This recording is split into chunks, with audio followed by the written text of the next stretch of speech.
it is time to take on Tilith in Bariura down there. Lucius at the end. But first, I have to get through Tilith, the number one waifu that stayed with us throughout the entire story and left us for some god, as far as I know, until now. So we're gonna have to bring her the pain. Full item setup: Gleam Stone, Shade Stone, Flora Stone, triple element team: Aguro, Raga, Aaron, Fiva, Arden, and Kira. So as for the spheres, got Flag Flower, Godly Flower on Raga. You got Geld Knight, Blighted Seal on Aguro. Got our Ice Blade and Heavenly Bud on Aaron. Got our Blaze Lance and Heavenly Bud on Fiva. Got Death Axe and Scarlet Pin on Arden. And friend is Blighted Seal and Geld Knight X Kira. So the trick here isn't to actually use 100% BB attack up spheres. Now, the reason why that doesn't work is that the multiplier for that does not apply to Spark and Crit, which is being buffed by both leaders, and crit damage up and weakness damage and spark damage are all better in terms of just pure damage output compared to 100, just, you know, like something like Divine Blade, Soul Blade, Masamune. That actually does less damage, in my opinion, because it does not give any multipliers. So these are all stat spheres with 50% crit or spark, I believe. And then, you know, maybe additional stats on top of that, like the Godly Flower for Raga is also 75% attack, defense, and recovery. Of course, secondary spheres, you only have so much to choose from. So Flag Flower, Geld Knight Axe, and 2 Heavenly Buds are the highest damage that I can do.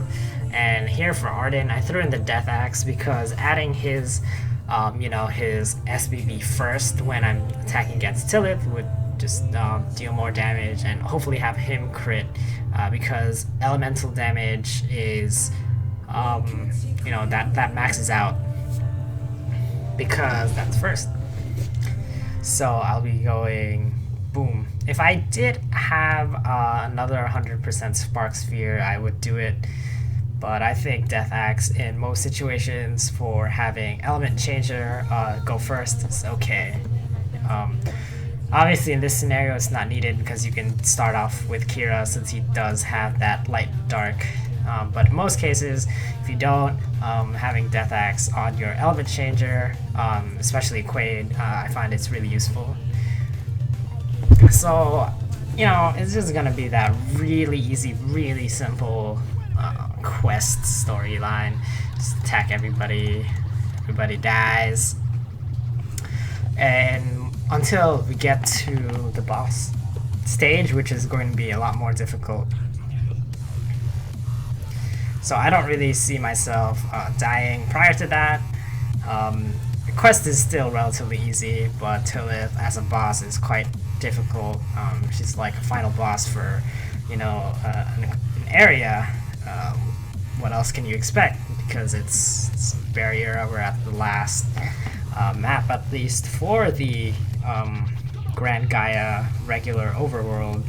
We're in the heart of Lucius's territory, and this is also where Magris comes from, I believe. And speaking of units, we are finally getting our old 7 stars upgraded. So all those legend stones I've been buying, I have like 20 of them. I might buy more after tomorrow just to stock up again for future use.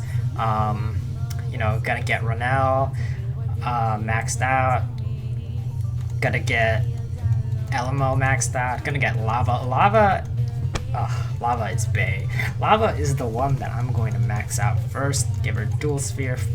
Going to give her max imps when I can as well, because she just gives the new attack buff, which is BB and SBB % increase of 200 and ignore defense.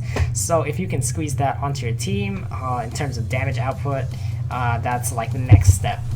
Because ignore defense and 200% BB SBB damage increase is consistent across the board.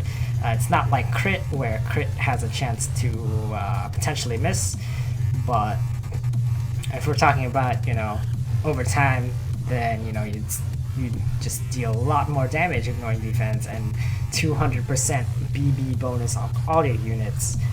Crit as a multiplier is really high, but still, for first turn damage, crit and BB multiplier is really good. Kikuri and Sephia. Alright. So Sephia, I don't know.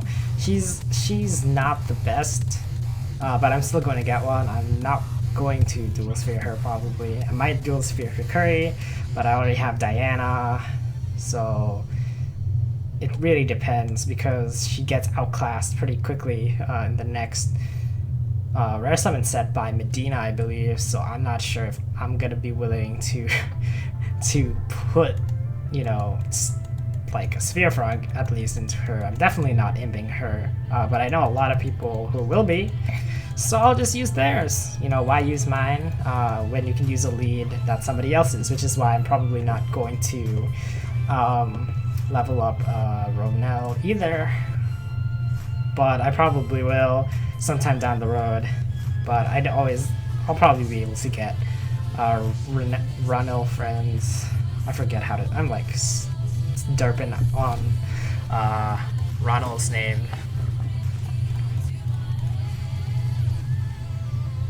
I don't even know what her new name is going to be, but 7-star Ronel should be pretty interesting, because she's a lead used for a lot of things in the same way Fiva was. Fiva is more pure generation.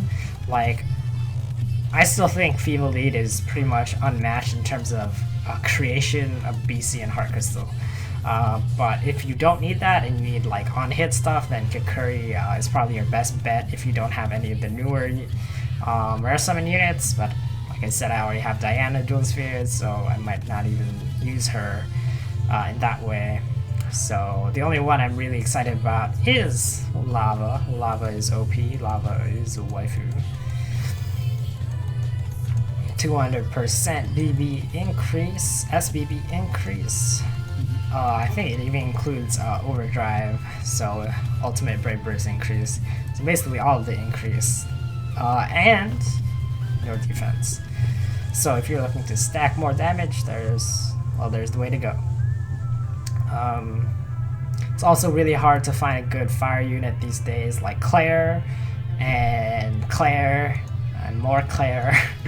Honestly, that's for like 7-star fire units right now.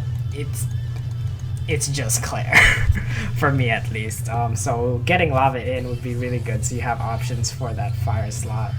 Magnezorda is alright, and Alpha is alright. Vargas is alright. I guess if you include the Soulbound Saga units, Grant is alright, but like he doesn't provide anything to the team in terms of buffs. He gives you HP attack and like attack down, but you know, that's not much. So here we have Tilith. We're gonna pop our stones, gotta get that attack up, and then we're gonna pop our brute elixirs, and just for good measure we're gonna pop our titan elixirs as well, and we're gonna start. So here I'm going to go Arden, Kira, Fiva, Aaron, Aguro, and Raga. Alright, so hopefully this works. We get OTK on Tilith. Tilith hit squad right here. So team will go. And hopefully we do enough damage. If not, we're screwed. Oh, too much overkill. Tilith died a tragic death. That was the most damage I think I could have possibly fit on a single target damage team. Got BBs up full almost. Got BBs for another turn.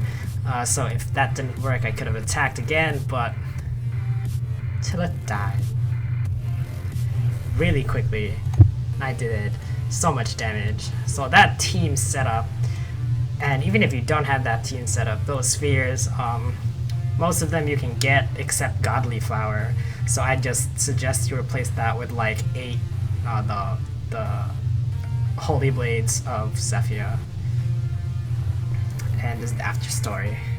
And she knows it, she can't fight me. She's waifu, Tilith wants to come back, and she's scared that if we go any further, things are gonna happen. But, you know, hopefully one day I'll be able to narrate the entire storyline when it does come back. But overall, that was pretty good. Tilith hit squad, Tilith died.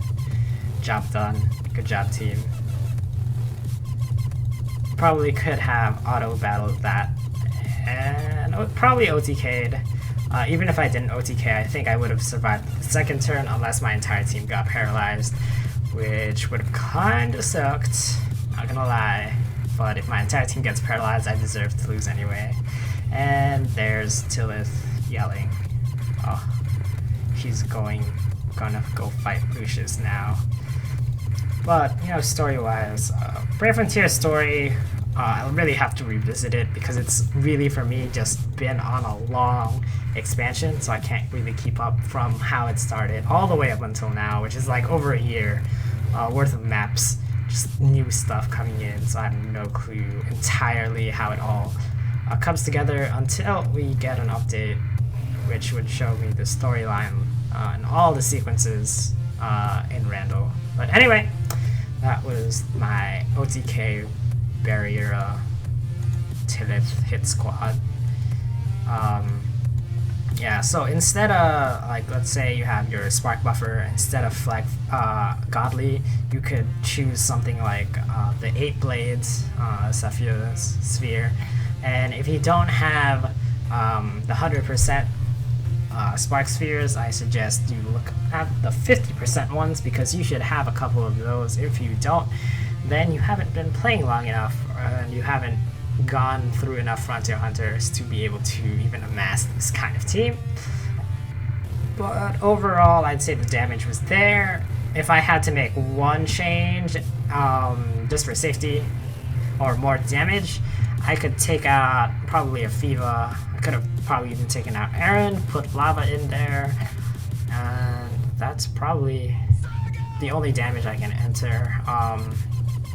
Oh, actually, I'd take out Aaron and Fiba, put in an attack buffer, something like Zergle? Yeah, Zergle and Lava. So Zergle and Lava instead of Aaron and Fiba. If you want to add even more damage, that would have been completely overkill. That I know will completely auto-battle that OTK straight up. So that's it for this video, and I'll be looking forward to more stuff during this week.